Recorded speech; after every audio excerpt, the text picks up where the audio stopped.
Hola, cage fighting connoisseurs. This is KidNativeBloodyElbow.com, joined once again by Eugene S. Robinson, the inevitable, the ineluctable, the ineffable. God damn it, I blew that. Author already with the potty mouth. I know. Author of Fight, everything you ever want to know about getting your ass kicked. Everything you want to know about ass kicking, but afraid to get your ass kicked for asking. Yes. It's a great book. We're here. I gave him a copy. You don't know what that means, that I actually gave him something. Well, that must have. It must have killed me. It killed me so much. I'm still talking about it 6 years later. See, did he read it? He hasn't read it. That's why it was a bitter. It was a bitter pill. He sold it online. That's what he said. That was touching.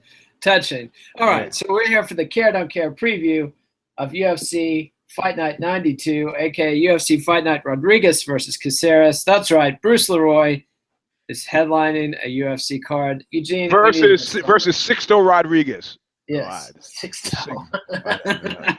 Disclaimer: crybabies, bedwetters, malingerers, greedy bread gobblers, malcontents, work-shy individuals do not take our don't cares personally. They have more to do with the marketing, with the marketing heft and weight put behind you by your parent organization, Zuffa and the Bald One. You know, it's not our fault. Fight an interesting fight, and you move from the don't care list to the care list. But until then, don't come crying to us. There you go. Beautiful. Crybabies and bedwetters. And greedy bread gobblers. All right. Malingerers and work-shy individuals. So the main card, Saturday night, August 6th. Oh, the Trump supporters here shaking his head that I'm using Nazi terminology. And Nazis in the first minute. So well, we got that covered because last week, we had a unfortunate lapse and didn't mention Nazis for the entire length of the show. Well, I was thinking it. So we owe everyone the Rosetta Stone of evil. I was thinking. Oh, I figured out my mic issue. Hang tight. I'm going to change something and make it sound better. It already sounds good. Hey. Test. One. Can you hear me now? You still hear me? I can hear you. Okay, good. Right. I had my mic. Hey, not the fucking right one. What are you doing? You're going to run the battery out. This is. Sorry. This might be our best show ever. Okay, so we've got my vibrator. I don't need to know about your sex toys. All right, so we've got two cards on Fox Sports 1, the main event and the prelims. The main two cards on Fox Sports 1. Two cards. We got a 4-fight prelims and a 6-fight main event. Plus all on FS1. On FS1, no FS2 bullshit this week. Not Fight Pass. 2 fights on Fight Pass to open up. That's what we'll talk about first. Come on, get out. All right, and my prediction for your cares, I've got a minimum of 4 and a top of 6. So good. All right, let's go. So we'll see. All right, so first up, Fight Pass is on Fight Pass. Okay. No, I'm being tormented, man. I see. These are the tortures of the damned. I have to admit. Are there bullies? Is this bullying, Eugene? It's bullying. Is there hate speech? Yeah, I think there's hate speech too. You said there was a Trump supporter. I think that creates a hostile working environment. Yeah, the Trump supporter does create a hostile work environment. Yeah, I think you've got a case. Might need to call Sorrell's lawyers. Yeah. All right, so we've got first up on Fight Pass, heavyweight Chase Sherman and Justin Ledet. Don't give a fuck. I don't care either. Sorry, fellas. All right, next up, this one I predict you'll care. Featherweight Cub Swanson versus Tatsuya Kawajiri. Yes, I care. Me too. And this is they try to always put one name fight on Fight Pass, and this is the one. This is a pretty big fight. Do you have a pick? Yeah, I'm sorry to say this, that kicked. It's a kicked country I can't trust. Japan making just gonna go racist on this. Racism. It's regionalism. It's blatant nationalism. It's blatant localism. I love Japan so much, and I pull so much for those guys, and they just find ways to disappoint me. I don't say this about Korea because it's got Superboy, Wonder Boy, Bok Choy, Wonder Boy, who made it from the don't care to the care list. But I've often liked Kawajiri. I think he was beaten at one point by Jake Shields. I could be wrong about that. And Shields. I don't think he ever fought Jake Shields. He got smoked by Gilbert Melendez. That's it. Yeah, thank you. There was one. I knew it was a Caesar guy, and he had uncomplimentary things to say about him. So, and I'm a big Cub Swanson booster from way back, so I'm gonna have to go with Cub on this one. I got to make it interesting, even though Kawajiri's 38, and that is getting up there. Hey! Hey, I'm just talking for professional fighters in fight years. That's very old, not in Eugene years, where that's an infant Eugene. But plus, Swanson's lost 2 out of his last 3, and I think stylistically, got a raw deal. Yeah, don't we all? And I think stylistically, if Kawajiri can implement his ground and pound game, he could probably outpoint Swanson and avoid the knockout. But there's a live chance that Swanson get knocked out. But anyway, I'm making it interesting. I'm taking Kawajiri just to be generous. Okay. All right. Now we move on to the 4-fight Fox Sports 1 prelims, starting with the guy who's moved from a don't care to care column in one UFC performance for me, Teruto Ishihara against Horacio Gutierrez. So I care because I don't know if you remember, but Ishihara knocked the dude out and talked a bunch of crazy shit after his first UFC win. Yeah, I kind of remember this, but do you care about the fight, right? I care about Ishihara now. I don't care about Gutierrez. What does that mean in terms of how you care about the fight? Is it a partial care? That means I care about the fight. I care. You do care about the fight, and you're care about the fight. And you're picking Ishihara. Oh yeah. Oh, okay, good. You're on your own on this one, man. You're blank. So you haven't caught Ishihara fever yet. That's no. And plus, I'm more interested at this point in keeping up my kicked thing. I see. Which means I would choose the other guy, but I don't know him well enough. Are you still leading your local Cucks for Trump chapter? Man, I told you. And you know what? Like I say, anytime a fighter loses, or even if a fighter wins, win or lose, anytime a fighter fights, they open a door into a wheelhouse that reveals a little bit more, and you have to be endlessly creative to escape that, which is why somebody like Johnny Boney Joni was so much fun to watch, or, who was Sakuraba. You just didn't know what these guys were gonna pull off or pull out of the hat. But usually most people have a fixed skill set and, cease being able to think on their feet. So I think that what's happening now with Trump is that people are creating around a narrative that shows how limited his appeal is. And I said this before, it's a long time until November.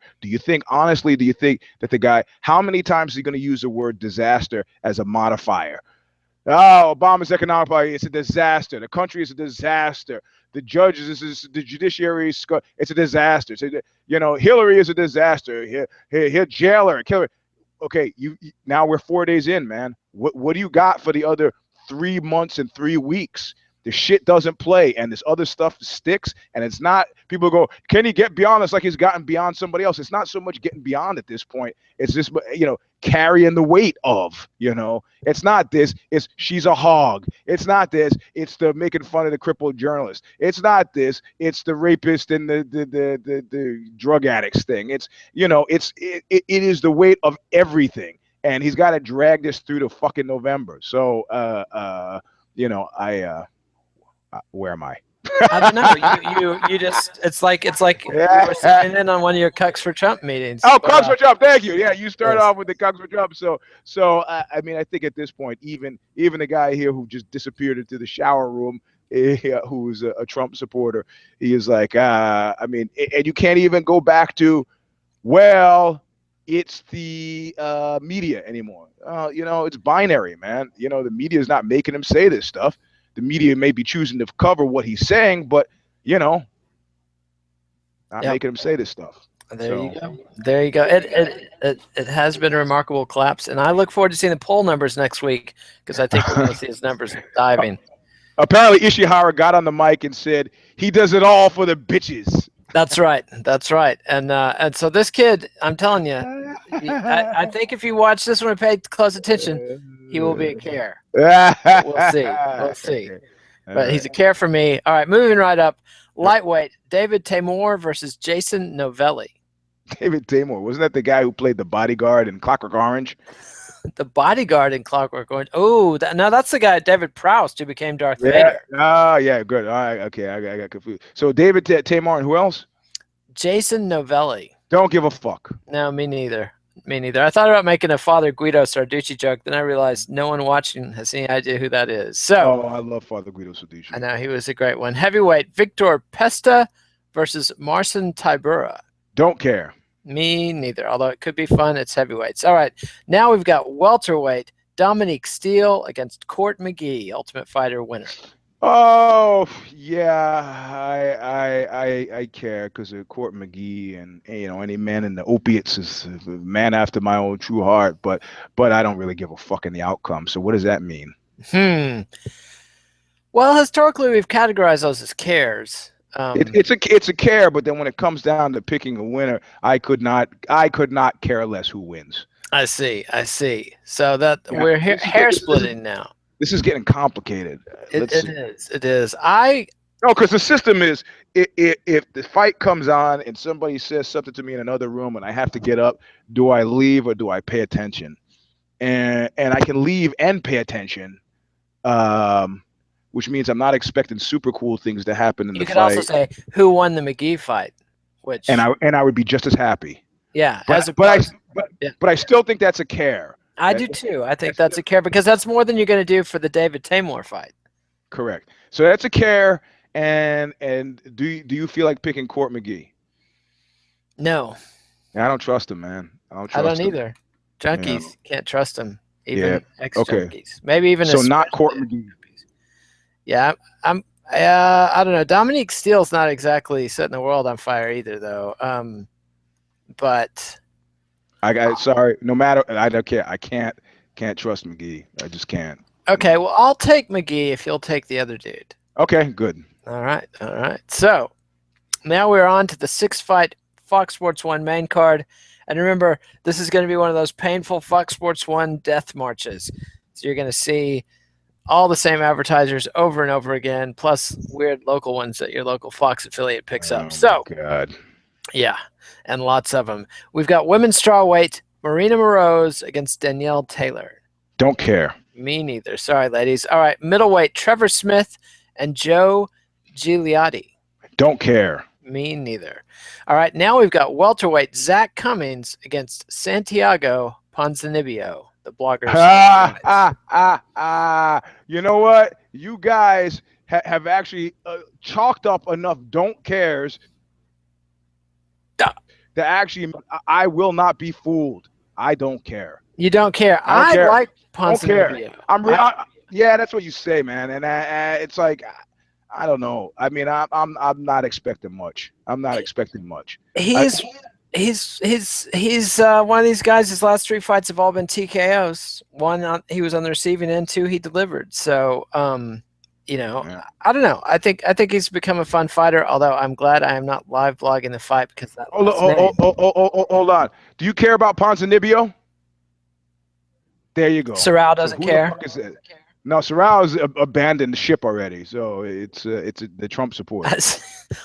That's become your nickname. Why is that? Who cares what the Trump supporter thinks? He supports Trump. I mean, he says, "Who cares what you think? You support Trump." Actually, that's not fair. I love my brother-in-law very much, and he's a Trump supporter, and I care what he thinks about fights. I don't. Okay. Politics, he said his brother-in-law is a Trump supporter, and he loves him. So, all right. No. Anyway. So you care, and you're picking? I care, and I'm picking Ponzinibbio. You're crazy. All right. You're on your own. You're on your own at an Ishihara fight. So I'll try to pick it up later on in the fight, maybe. Yep. And so then we've got middleweight Thales Leites versus Chris Camozzi. Yep. Care. So you care. I care too. And I'm picking Leites. I'm picking Leites too because I don't care about Camozzi. I mean, Camozzi is like the dullest, most clinchingest, middleweight ever. Like. We should get a division with him and Carmont. Yeah. Carmont's too big for him to hug, though. But no. I mean, a different weight class. So you get all these guys on the same card. Snooze FC. You know, where Yeah, every fight's a knockout, except outside the cage. Entire audience like fucking nodding off. You know, hey, what am I doing? I rolled a whole jiu-jitsu class with a sock in my shorts. The fuck is that? I see. Still Stefan, eh? Man, how did that happen? You're I gotta like get the bass player from Spinal Tap, Eugene. Yeah, I gotta get my laundry straight, dude. Yeah, there's no need to wrap the cucumber in foil. That's the lesson to take away. All right. Oh, Jesus. It just hit me, the magnitude of that joke. A guy actually going around with a cucumber in his pants. I mean, it was crazy.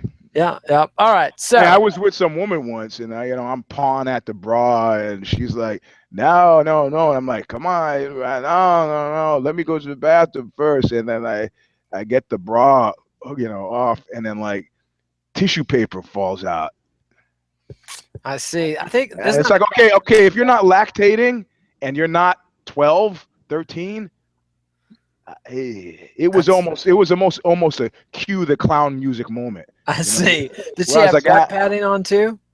You know what? At that point, man, it's like, I gotta go. Isn't there a Cat Williams joke about a woman that's got like her tits are all in the bra and then she's got butt pads on and then I think a wig and maybe even a fake leg?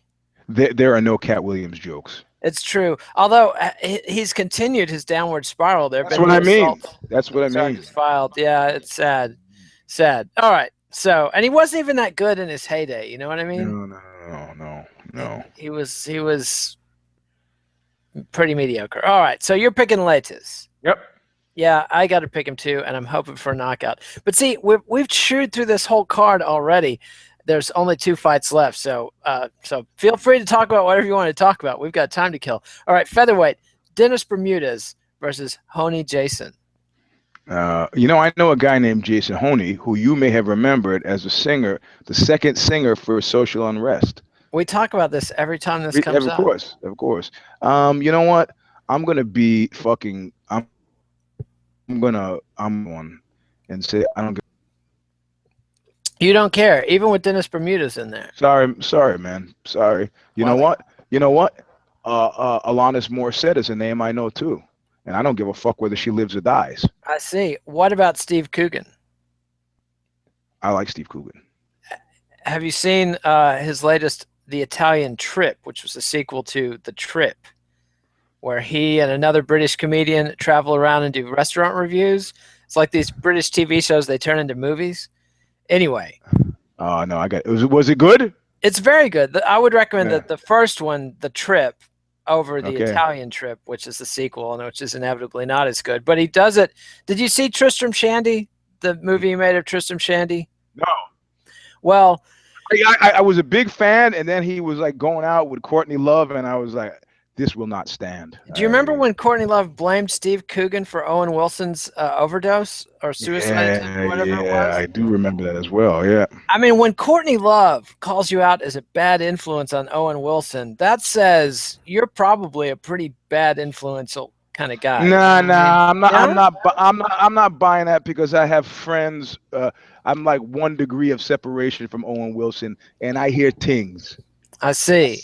So you're saying he was already so bad off that there's no possibility of a bad influence? Yeah, exactly. That is a port in any storm there, But that's what I'm saying. If you're a bad influence on Owen Wilson, you got to be a but it's like the guy's jaywalking and gets hit by a car. He was already jaywalking, man. It's not. He go, hey, look out! There's a car. The guy doesn't, or maybe I don't say it loud enough. The guy gets hit by a car. People go, man, you should have taken care of him. What the fuck do you mean you should have taken care of him? I see. Give these guys unlimited wealth, no fucking rigid schedule, a place to be. What do you expect is going to happen?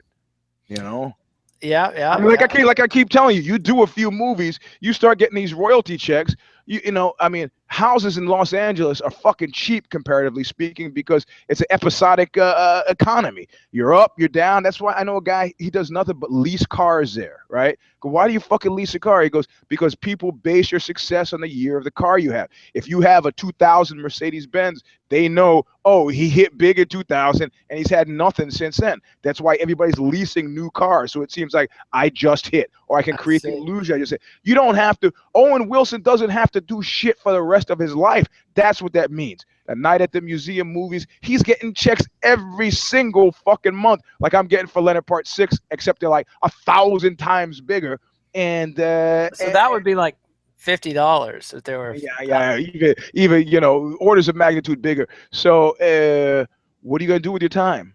Oh man, I'm gonna sit around. I'm gonna read a few scripts. Maybe I'll give Nicolas Cage a call. We'll go hang out. Vince Neil. We'll roll. I mean, you got to think about your dreams of ease and comfort quickly curdle when you got no place to go and nothing to do except whatever you want.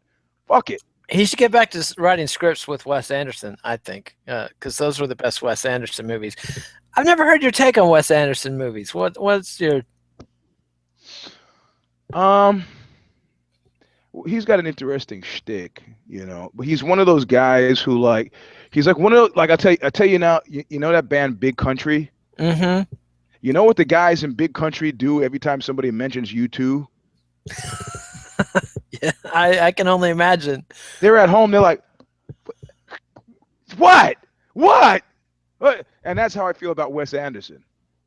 It's not like I hate him, but it's like, what? It's the same fucking joke. It's the same joke, man. It's the same joke. I see. Well, because Big Country got their whole style from you two.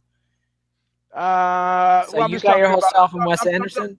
No, I'm talking about bands of that ilk. You know what I'm talking about. If I will, Simple Minds, Big Country, that kind of anthemic, United Kingdom rock from the 80s. I get that connection. I get the Big Country to U2 connection. I'm missing the Eugene to Wes Anderson connection. I think that's not so much a Eugene connection, but it's like Wes Anderson, is he doing anything other than existing on fumes at this point? It seems like he's been recycling the same shtick for a while. But the first 3 or 4 were pretty good. So And they're pressures. They're pressures that people come and again, keeps wanting to get that new car, baby. Can't do that if you got a movie that doesn't produce. So. Well, it seems like his last one, whatever it was about Venice, actually kind of broke out into a larger audience. I didn't even like it. Yeah, of course. But people I know that didn't like Wes Anderson seem to like it. So anyway, of course. So Martin Scorsese wins for what? One of his weakest movies ever. New York. Yeah, nah. He went through. I'm talking about the drought that he went through, and then he pulls it in for The Departed. Yeah. But I like that one. It was okay. It was ruined for me by the last 5 minutes. I didn't need to see the rat on the balcony. I got it. I had already got it, man. I got it. But of course, the cheap seats loved it, and I'm in the minority here. I tell you that? I told you this. You're going to Danish Leilet, but I got to tell it again. When I was seeing that movie in the theater, the popcorn machine caught on fire, and they had to turn it off 5 minutes before the ending. So I missed the whole. They turned it off right before the big surprise murder scene, like 10 minutes before the ending. So I didn't even know what happened there. It was. Did you get your money back? No, we didn't. It was this locally, it was like some sort of craft fair theater, where people chip in, like a charity theater or whatever. That's when you stand up in the theater and go, I'm going to start punching people in the face unless I get my money back. When I say that, no one cares, Eugene. Maybe when you say that, you get some juice. But when I say that, people are like, settle down, little man. And, hold me by the forehead as I swing away. Little rat. So anyway, so you don't care about Dennis Bermudez and Honey Jason. I mean, I could see not caring about Honey Jason, but Dennis Bermudez, man, I mean, he's had some losses, but he beat Max Holloway by split decision once. Mm-hmm. He submitted Clay Guida. I'm sorry. You know why? It's just it's like it's one of those guys always on the periphery of kind of making it and never going to quite make it, and you develop a certain amount of anticipatory fatigue. I see. You're afraid he's going to hit you up for money if you start seeing him too often. Exactly. I mean, it's like Josh Koscheck. I got Josh Koscheck. Yeah. Well, Koscheck. I mean, Bermudez is never going to reach the heights Koscheck reached. That's the thing. Like, who was that guy? I knew this guy who used to go out with Rosanna Arquette, and he was like, man, the first week he was like, man, I'm going out with Rosanna Arquette, and this is him telling it, right? And he goes, yeah. And then week 2, he's like, I'm going out with Rosanna Arquette. And then like week 3, he's like, I'm going out with Rosanna Arquette. Tragical. Week 4 is I'm not going out with Rosanna. Did he trade up to Patricia Arquette? That would have been a trade up. Nah, he didn't. Yeah, that's. See, you know who he went? Where he went? Actually, now that I think he's dead now, so I could talk about it. But he went to Sheryl Crow. Sheryl Crow, which I thought was disgusting, and he said she was the sexiest woman he had ever had sex with. Why? What's so disgusting about Sheryl Crow other than her music? That she's a liar and a cheat. A liar and a cheat. Yeah. He wrote the song about the Las Vegas thing, and then when she was on Letterman, and Letterman says, "Oh, so you spent a lot of time in Vegas?" And you can go back and watch the interview. It's on YouTube, and you can see her kind of pause and do this scramble and kind of get this shy. She goes, "Yeah," and he goes, "Oh, it sounds like good times." She's like, "Hell yeah." She had never been to Las Vegas. I see. She didn't write the song, but she just took a cliff dive into like. Now, did she take sole credit or just part credit? No, she pulled Silicon Valley, and she said, any song you write when you're in the Sheryl Crow band is a Sheryl Crow song. Fuck you, which also included "fuck you" to getting the money. And then finally, he threatened to sue, and then they gave him points on it. Interesting. Did I already rant about he cared less about the points than actual public acknowledgement that he co-wrote the song. Well, sure. I mean, that's or actually wrote the song. So yeah, I would want the points and the credit, but some people. Did I tell you the story? I read the biography of James Brown recently. The woman who wrote "It's a Man's World" was one of the few collaborators that actually got full credit and money from James, and that she had a whole story about how James was always fucking girls. There would always be like one girl in the troupe that he would be fucking, and frequently he would beat her up, and the bodyguards would just sort of uncomfortably look away while it was happening. But with her, she started whipping James's ass. And the bodyguards suddenly got real interested in what was going on. But she also got her credit. So I enjoyed her take on James Brown immensely. Yeah, I like that. It's made it very hard for me to continue to enjoy James Brown. It's like it's a weird category that you put H.L. Mencken, Woody Allen, these malefactors, and it just kind of, man. I tried to watch Ronnie Rose recently, and it was very hard, I have to admit. But James Brown, I'm not giving up James Brown. I'm sorry, he could eat babies. But you know what? There's a lot more to James Brown than James Brown. I could be happy just listening to Maceo Parker. I could be, Sure, but every single one of those guys in the band is a fucking killer. So I can multiple bands. But that's the thing about James Brown. He fired the Flames and hires the JBs the next day. I mean, and is advancing along the same path. I mean, the cat could take other people's talents and channel them into his vision, which is, I don't know.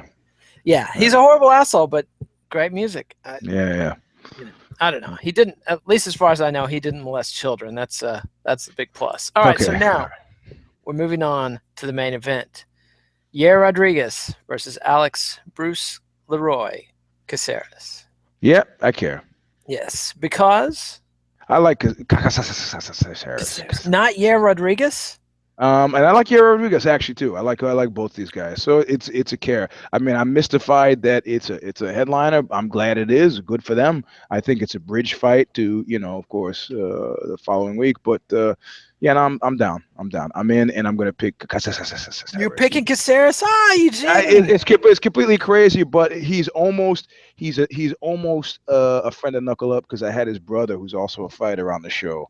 So, I see. So that's my thing. I got to go for it. So nepotism, one of your defining fundamental principles. Our cronyism and then whatever. So you're picking, I mean, I really fucking like Yair Rodríguez, and I actually think, but this is a showcase fight for Yair, dude. I mean, Bruce Leroy is fun and all, but I mean. Well, you tell me. His brother was on this show. It was one of the weirder fights, one of the weirder interviews I had, but I still really like Bruce Leroy, and it seems like it's a stepping stone for Yair, and Leroy's become kind of a Clay Guida-esque kind of reliable gatekeeper. But I don't know, man. It makes it interesting, right? I'll pick. I see. Well, I like what they're doing. This very much along the lines of Cody Garbrandt recently, where they featured that cat. Was it you who was it? Somebody put up on Twitter that he should absolutely positively not engage in trash talk, and they used the example of his recent trash talk.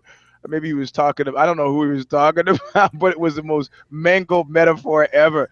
Man, that guy, he's got hands like the individual Rice Krispies, man. And the individual Rice Krispies, even though they pop when you put milk on them, they get soft. And the audience is like,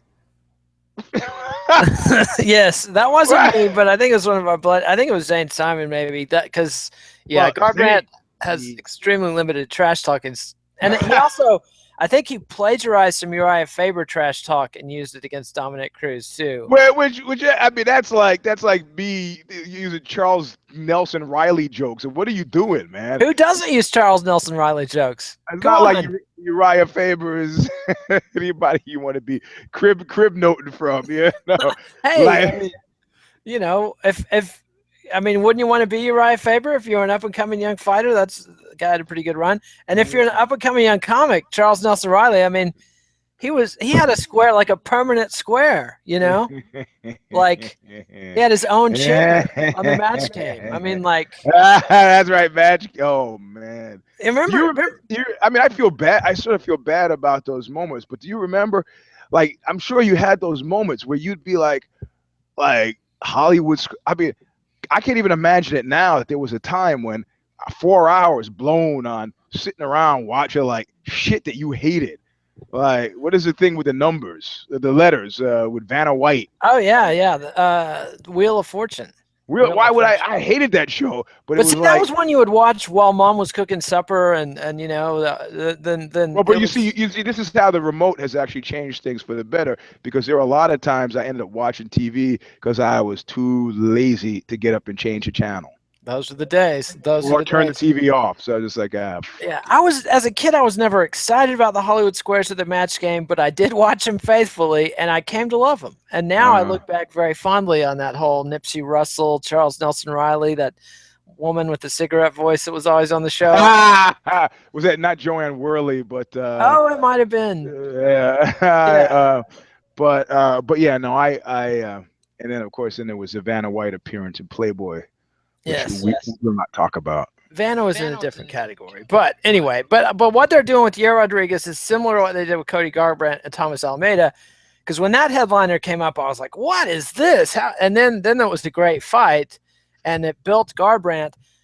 They're actually trying to build new stars, and they're doing it by just making them headline shows. So, Yair Rodríguez is somebody they're all in on, and I think for very good reason. The kid is super talented and super fun to watch. I mean, he's doing all kinds of crazy shit. Yes, he is. All right. Okay, I'm gonna go with Rodríguez. Sorry. What? You can't. Fuck that. No. Hey. Bruce Leroy's never appeared on my show. It does not transfer. It's his brother can't. But Yair has actually. I'm starting to think of these guys like Yair, Vanetta. You know, these guys who actually, in my mind, are drawn from the Sakuraba school, who are like. Or Johnny Boney Joni, where, you know, I'm a martial artist. Like somebody like John Irving said, he writes the last chapter of his book first because he wants to know where the book goes. No. I had an ex-girlfriend who was a writer. Talking about Garp, John Irving? Yeah, that guy. A wrestler, it should be noted. But I had this girl. You want to guess how many times I've read The World According to Garp? How many? Guess. 8. 45. You're fucking nuts. I was obsessed with it in middle school. That's like me. That's like me with Catch-22. I've read Catch-22 like 6 or 7 times, but yeah. But so no, I like the. I mean, he's fighting without an idea, without an eye toward end product. You know, you get idea with Picasso in his blue period. He was like, well, man, I figure I'd do a few of these, call it the blue period. Now, the calculation is completely absent. It's like, you know, heavy on Picasso calculated the blue period. No, I'm saying not at all. Yeah, because he was sad. He couldn't bring himself to. Right. So it was just I am. You know, what's next? You know, fate will let me know. The few, and this is, if you have a fight style like that, typically the fighters who have fight styles like that age poorly because you're pushing, but it does make them super exciting to watch. And I think Bruce Leroy is a position player and a reliable quality, and is now, given his age, his time in the UFC, is a utility guy, gatekeeper. And but yeah, I think this will be a good fight, and I've enjoyed Rodríguez in the past quite a lot, and I think Caceres is one of these guys. Like, Rodríguez is a guy who can actually pull Taekwondo and Capoeira moves and make them work. Yeah. Caceres is a guy who spends a lot of time in front of a mirror trying to pull Taekwondo type moves, and every once in a while he can pull them off in a fight, but he's just there, I think, to let Rodríguez show off. Yep. That's what. So I'm changing my pick before it's too cowardly, late. Eugene. Cowardly. Not so much cowardly. It's like, and I look. Is the guy going to turn to me with the eyes of truth? I thought you had at some point. Eugene. At some point is Bruce Lee? We're going to look at me and he's going to turn the sad eye of the Indian by the highway, eye of truth, and a single tear is going to drip down. Man, I trusted you. It was you. It was you all the time, Charlie. Remember that night after the Canino fight? You came down to my dressing room and you said, "Kid, it's not your night." It was you, Charlie. You were my brother. You should have looked out for me. Eugene does Marlon Brando. So I don't think I'm going to have that moment with Caceres. Probably not. But Eugene, I thought you had a firm, principled commitment to cronyism and nepotism. And now I see it's just opportunism. It's like the old man in Catch-22. Yes. The Germans were here. I cheered the Germans. The Americans are here. I'm cheering the Americans. When the Americans are gone, I'll cheer whoever's in power. Yes. Now, see, that's principles. And see, that's... Yeah, right. And that's where I am. Yeah, no. All right. Well, I guess I'm in the winner's circle, baby. Who's there with you? I don't know. I'm in the winner's circle. That's all I know. All right. Well, I mean, that's our show. We've covered all the fights. We've talked a little bit about Nazis, a little bit about Cucks for Trump, which, do you think the Cucks for Trump t-shirt, I mean, should I print some up? No. Is that going to sell like hotcakes? No, you know what? You know how I'm going to tell you, I'll give you 2 words. Wouldn't it be a great Christmas present though? Like, no, if you have a lot of Trump fans after he loses, then give him Cucks for Trump t-shirts for Christmas. No, you know how you feel. I'm going to say 2 words, and then you gauge how you feel. Ready? Okay. Sarah Palin.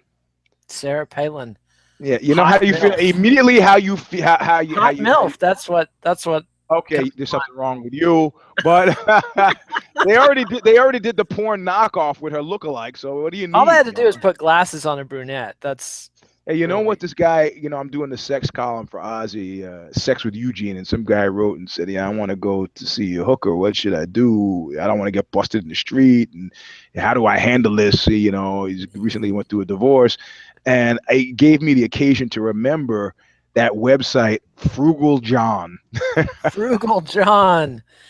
Oh. FrugalJohn.com, where the tagline was, "Where women are cheap." That is. One time when I went to Vegas for a political convention, one of the free flyers they were giving away was affordable college girls. A heartbreak summed up in that sentence: affordable college girls. I mean, yeah. All right. So you didn't actually give the guy advice on how to indulge in illegal behavior, did you? I did. See, I advise him to use the awesome power of the internet, and you're right. I need to go in and add a line about checking the legal statutes of wherever he happens to be. Indeed. Yes. If you're in Germany, fine. If you're in California, not so good. All right. So that's our show. Eugene, how do you do a thumbs up? That's how Eugene does a thumbs up. Don't be Eugene. That's how I do a lot of things. This is how I say hello, goodbye. This is how Eugene does climb. Meeting the kids' teachers. There you go. There's actually a thumbs up icon below the screen. Click that. Give us a like. Subscribe to MMANation.com on YouTube. You'll never miss an episode. Subscribe to MMA Nation on iTunes. You can get the audio without the ugly. Follow us on Twitter at Eugene S. Robinson, at KidNate. Read me at BloodyElbow.com. Read Eugene at Aussie.com. Sometimes Vice's Fightland. Eugene, Vice ever pay you? Yep, paid up. They paid up. Are you going to ride anymore? But I'm not jumping in that ocean again. You know? I see. Been there. This is Lucy Van Pelt and Charlie Brown territory. I see. But so you're doing more MMA sort of stuff on Aussie. You did a catch wrestling on Billy Wiggins' Snake Pit recently. So yeah, Billy Riley. Billy Riley. The Wiggins, Wigan, England, the Snake Pit. Yes, Wigan is the town it's in. I know, words. Proper nouns are my problem, Eugene. The bane of my existence. I believe that's all my plugs. Zane will be back with the MMA Vivisection in like an hour and a half. And then Zane and I will be back Saturday night with the 6th round immediately after the fights. Eugene will have Knuckle Up Sunday night. Late Sunday again. Yeah, late Sunday, so Monday morning probably the best time to catch Knuckle Up, unless you're in the Pacific or Asian areas. So that's our show. Adios, MMA aficionados. We'll see you next time. Thanks, Eugene. Later, man.